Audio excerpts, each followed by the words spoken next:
মাছটা একদম দেখতে ভালো লাগছে। আমার সেই একটাই ঘুরে আমি গোলফিশ করতে পারছি। এই ছোটো গাপ্পিটা দেখুন ছোটো থেকে বড় করেছি আমি।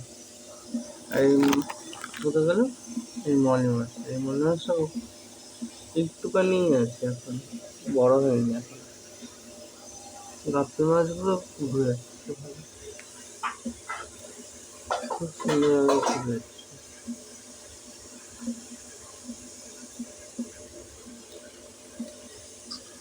ফিল্টারটাও ভালো কাজ করছে, ফিল্টারটা আমার পরিষ্কার করতে হবে ভালোভাবে।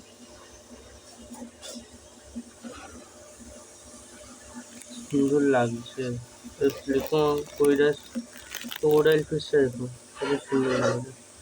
ফিল্টারও পরিষ্কার করছে আর আবার কাচও পরিষ্কার করছে আর চলে যাচ্ছে ঘরের ভেতরে। ধন্যবাদ দেখার জন্য।